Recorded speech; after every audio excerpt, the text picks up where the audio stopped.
the only acceptable being worthy of worship, that means this is for all times and all places. Yeah? Sorry, it's gone? I'm calling. Okay, all time and all places.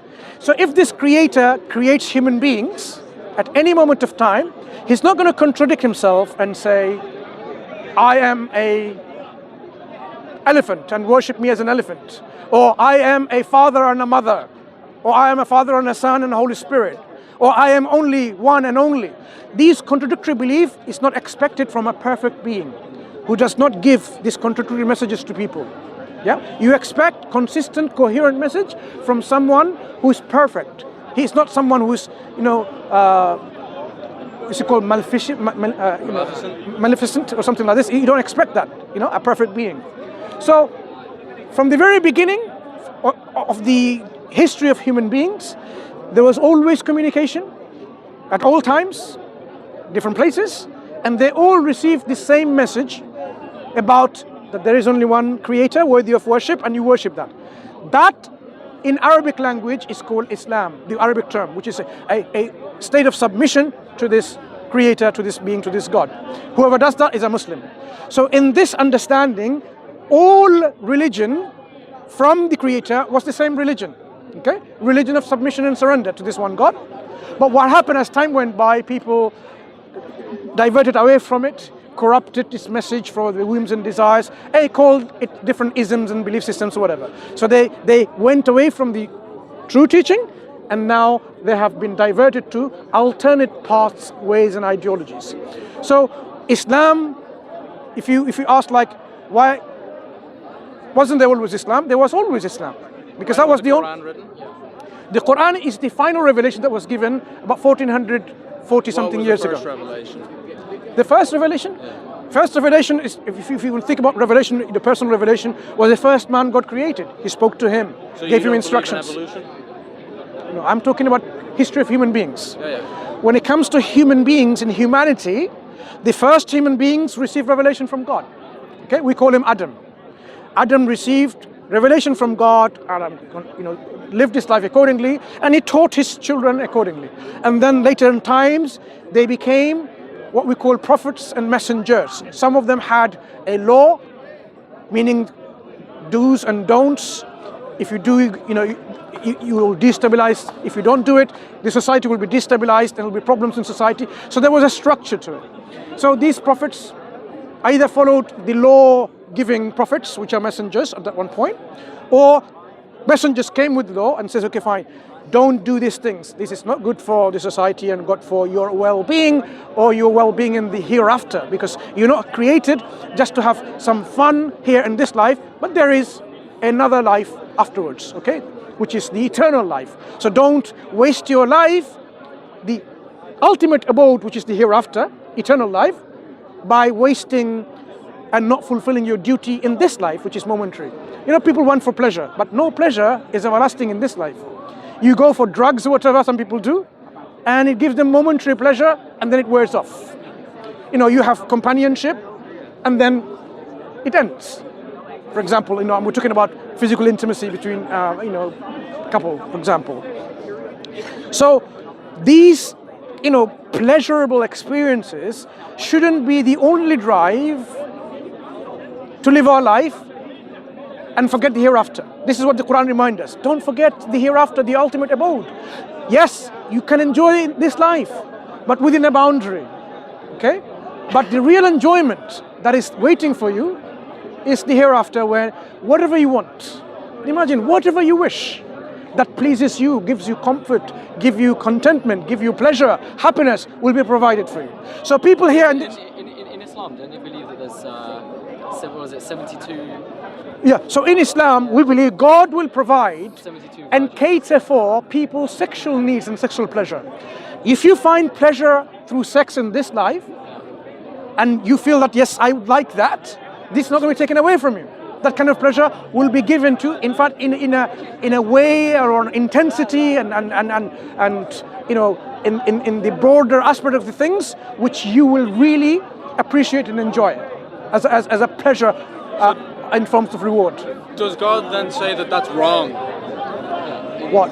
As in, if I experience pleasure from sex or drugs, God says it's wrong?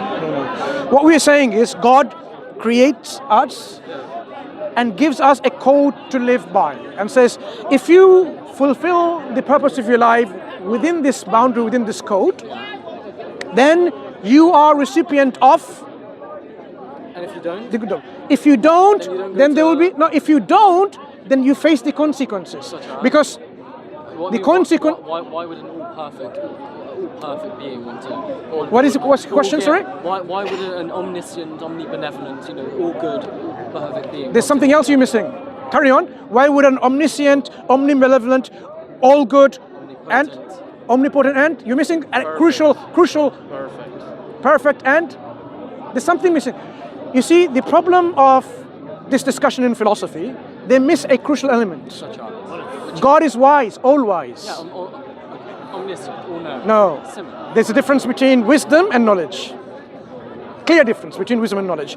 So when we talk about the issues of whether Euthyphros' dilemma, the problem of evil, what I'm saying is, in philosophy, look, you may be well read in philosophy, but I can tell you from what you've read and what I've read, people often miss this from the equation, okay? They miss this and they say, how can a all-knowing, all good, omnibenevolent God send people to hell or create evil and this suffering? They misunderstand that because what we say is, God is all wise. From his wisdom, he creates a system in which there can be manifestations of suffering, of good on bad, okay? But God gives us all of this for a reason, so that this can help you to develop and overcome. And eventually you can come out of all of this through a test where you say, yes, I have seen all of these things that attracts people. It tells us to get all of this pleasure and so on. But ultimately, I can remove myself from all of these obstacles and fulfill my purpose of my creation. Once you do that, just to follow the rules that God. No, the purpose of your creation is to worship God. Okay. So why then do Sorry? babies? That's just blind. Why then do babies die? Hang on. Babies die because that's their lifespan. God creates. Let's understand. Look, Doesn't get a chance. what you need to understand is this. A baby doesn't get a chance to fulfill God. And where does the baby go? I don't know. I ask you, and you tell me where. Yeah, the baby doesn't go to hell. Where does the baby go? Why not? I'm telling you, baby. Why not? Look, when we talk about accountability, who is accountable for their actions according to our belief system? The accountability is on those who differentiates and understand the difference between right and wrong, good and evil. So a baby hasn't got the differentiation capability to know what is good and right. So according to an opinion, a very accepted opinion in Islam, babies and children, before they reach the age of discernment, they will go to paradise because they have not done anything to receive the punishment. But they also have done nothing to receive Sorry? They've done nothing to receive the praise of God. Hang on. So now, where do you put them? Because there's two places. Now, That's my question. No, I'm going to tell you. There is two places. One is place of reward and punishment. Reward and joy and happiness and tranquility. And other is that. Do you expect them to put it on a place where it's neutral? What do you mean by neutral? I never said neutral. Okay, so I would like you to give me an alternative. No, I question the idea that a being that hasn't had a chance to be good or bad is eternally praised. No. We're talking about babies. You're now going to a different topic altogether. No, he's speaking. A baby hasn't had a chance to be good or bad. Yeah. So if a baby is placed in paradise, in heaven, do you have a problem? No, I just don't know, why has it been? No, let's understand something. I want to know the objections, intellectual objections to this. If God is showing his grace, his mercy, believe in God? please. Everyone's born in the believing in something greater than them. We call them the natural disposition to know something. This is intuitive, and in religious psychological studies, this is well known. Atheism is going against this intuitiveness belief, suppressing something and then believing otherwise. That's what we understand from psychology, okay? The latest studies demonstrates that. So when I'm saying, if the babies and children, young children, underage, are put in a place of reward, would you complain? No, the question is why. Now I'm saying there is only two. Okay, fine, then there you go. That's it. There's no objection. That's not the debate. It's why do they go there? There's only two places to go. Okay. The one. Where would you want them Why to are there go? only two places to go? God decides that. Yeah. I think it's blind to say. Hang on. If God decides to create you as an elephant and create me as a cabbage, do I complain? As a cabbage, you wouldn't have the capacity. Okay, give another example then. You know, something else that like another animal. Lizard. Yeah? There's nothing for to complain because it wasn't my life to begin with. What someone's given me life is already some gift Do you think of some kind. believe in God? No, you're going to something different. I am saying, if God made you a man and God made you a woman instead, you know, are you going to start complaining why I made you a man and why you made you a woman and so on? Some people do. Yeah. But is it justifiable? Is it justifiable? No. Exactly not. God is the one who is the creator and maker. The prerogative of how a creator creates, how a painter paints. You can't say, I want you to paint like this, you are a painter. You're telling the painter what to paint? No. The painter has the autonomy. The painter has the autonomy to paint. The creator has the autonomy to create. So we can't question. So now the question is, if now in this paradigm of belief system, the creator made two places, eternal places, heaven and hell, reward and punishment place, where would you want that baby to go? Painters can make terrible paintings. Yeah, no problem. Where would you want that baby to go? You would want the baby not to be punished. You would say, I don't mind if the baby not having done anything, going to a place of reward.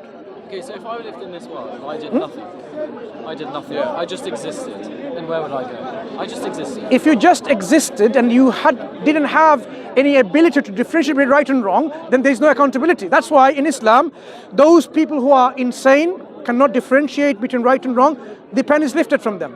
They are not accountable because they can't differentiate what is right, what is wrong. Okay? So likewise, if you just existed without knowing good and bad, evil, and so on and so forth, differentiating between right and wrong, you're not accountable, you're not punishable. You can't be punished because that's the justice of God. So when we talk about the wisdom, God creates within this wisdom and gave us the opposite to understand. For example, pain and pleasure. If we didn't understand what is pain, you'd have not a full appreciation what is pleasure. If you didn't know between darkness and light, that's why God creates opposites for us to understand, and somehow... Okay, but there may be so much more of one opposite. There may be so much more evil. Look, God says He is not creating evil. Often, evil... ظهر الفساد في البر والبحر. The corruption has appeared in the land and the sea because of what man, his hands has done. You say God is omnipotent? Oh, please. I'm explaining to you a very important principle. I cannot blame God for having skin cancer because I created a hole in the ozone layer. Human beings did it. God said, do not transgress the balance that He set up in this world. Don't transgress the balance. Don't pollute the sea. Don't pollute the air. Don't pollute the land. And what we do? We do the opposite. So once we do the opposite, we are the ones creating suffering and evil. God... But we still go, but where do we go after? We go to heaven or we go to hell? No, look. Heaven and hell, within this reality of us, we need to abstain from doing things which are, that's going to incur punishment. That's just a completely wrong belief. Sorry? That's just wrong. Because What's wrong? Because then I don't understand your point. Because then you're saying is what we have to do is we have to abstain. After what? We have to I don't know, abide to our God-given nature in order to go to hell. Go to heaven. Sorry, is that right? Let me clarify again. God has given us, this is the equation.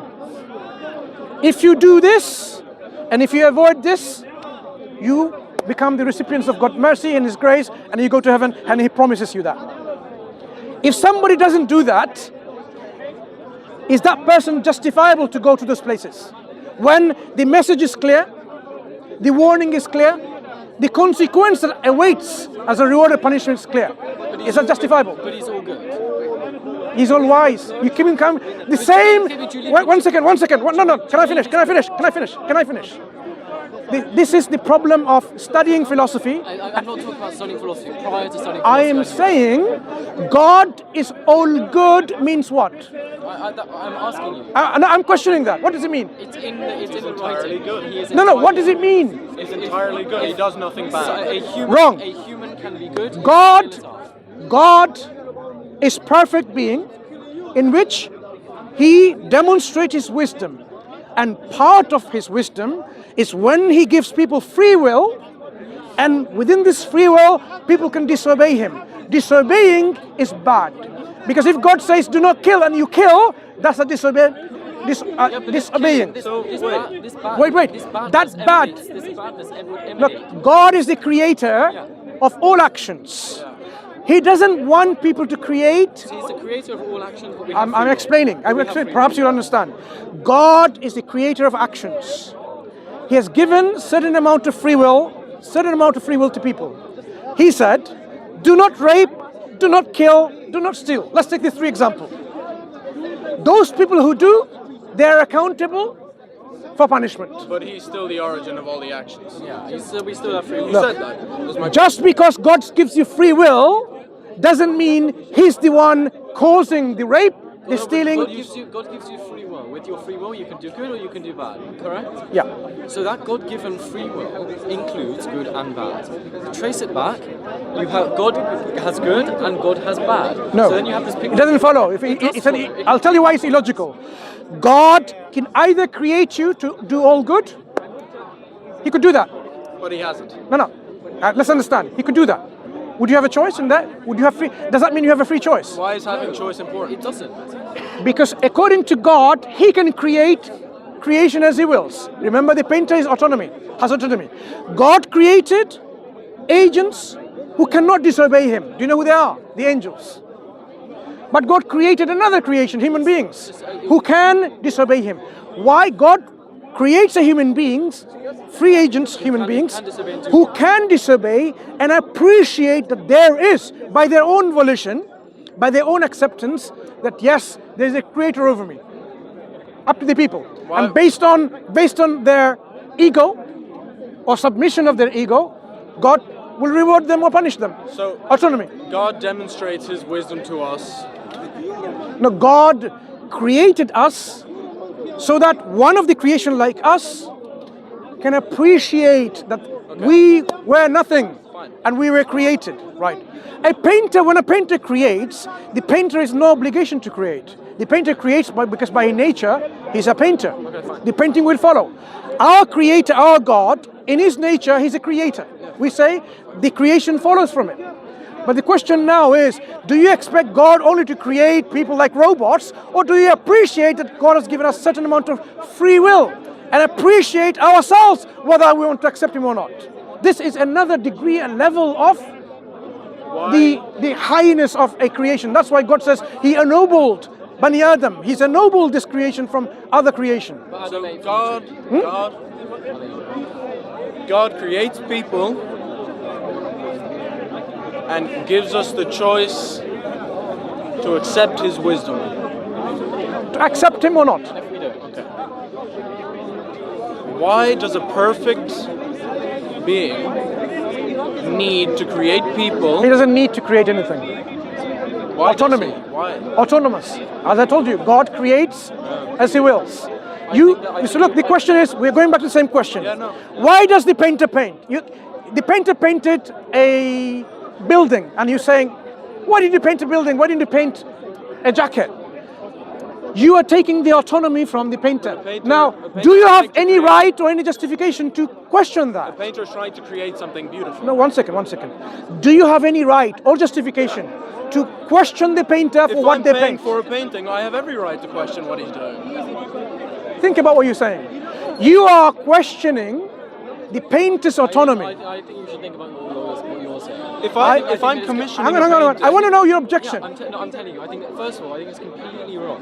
What's to wrong? Postulate a belief in God whilst arguing that there's free will. You can't say that God has given humans free will to do wrong, to do right, and to do wrong. Whilst at the same time saying that since God has given you this, then goodness and badness will emanate from God. Therefore, God possesses evil and some form of badness. Not only that. One second. Okay. Not only that, but if you don't accept God's belief, then what? You don't accept his belief, and then what happens to you? You exist without God, you go by your daily life without doing anything, and then what happens? Okay. The choice is there, you don't make the choice, and so what happens? Right. So the one who gave you life and the means to sustain life, instead of being grateful, you're saying, no. It's like, you know, you are employed by a company, and the company that you go to, you don't go to at 9 o'clock or 10 o'clock when it's your shift. You don't do its work. And then you say, why should I? I just want to do whatever I want to. Is that sensible? Right.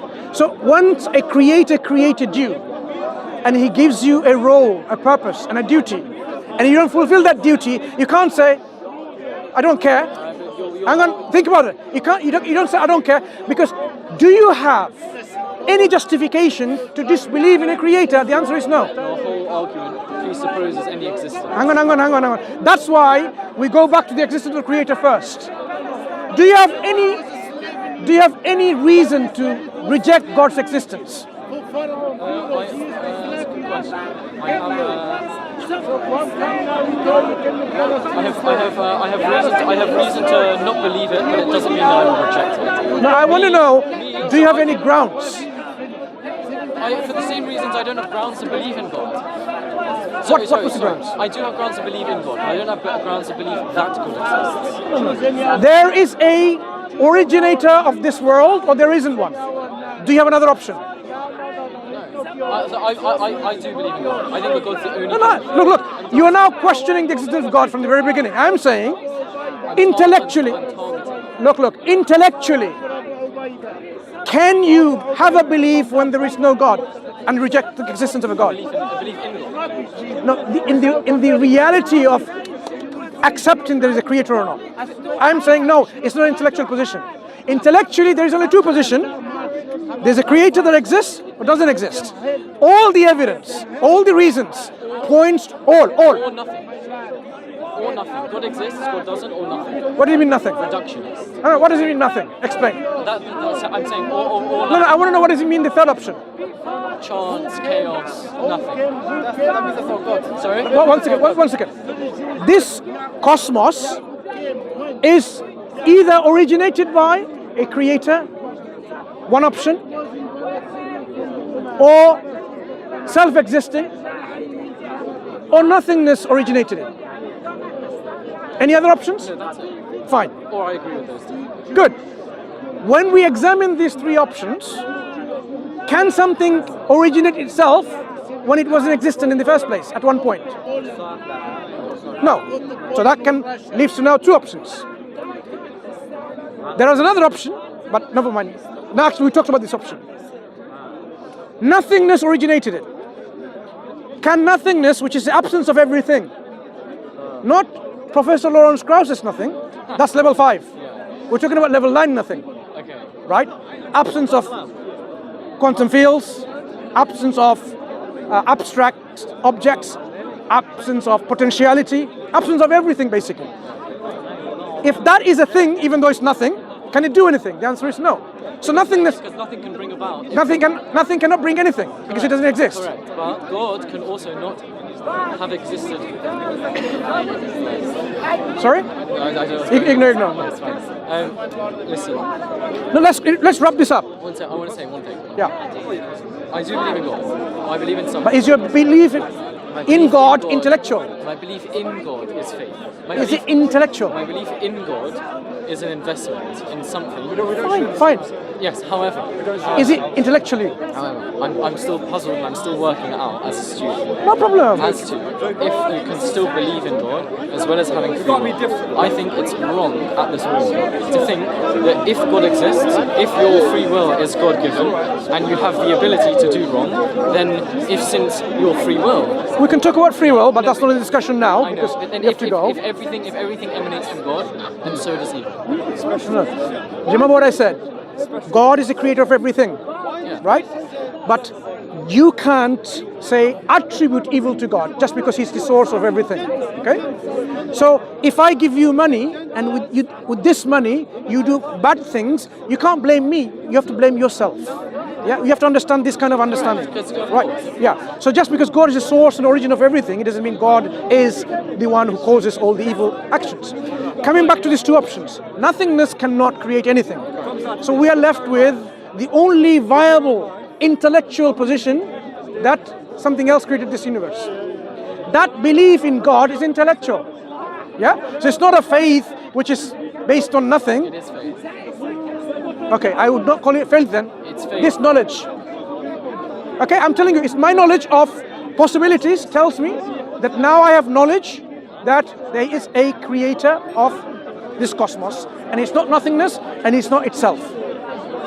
I'm going to call it faith because this is again, and I'm saying it's not faith. Tell me, what in my possibilities that I've discussed, I brought faith in it. Your belief, but premise one. Premise That- one. what was- Premise one. Your belief in God exists. No. Yeah, I or you say believe I that. said no, wrong. That wasn't my premise. No. My premise was You believe in God. no. My premise one was what? The universe, the cosmos exists. Yeah. Do you disagree with the premise? Well, this exists. Do you disagree with the premise? But who Good. created it? Hang on. Do you disagree? No. Next question is, I am premise. Can this universe exist by itself, or does it need something external to it? Okay. So my premise is the universe. I mean, we're not going into syllogism, but ultimately we've discussed this already, right? There's no point going to syllogisms and going counterforth. We've already discussed there was no faith element in it.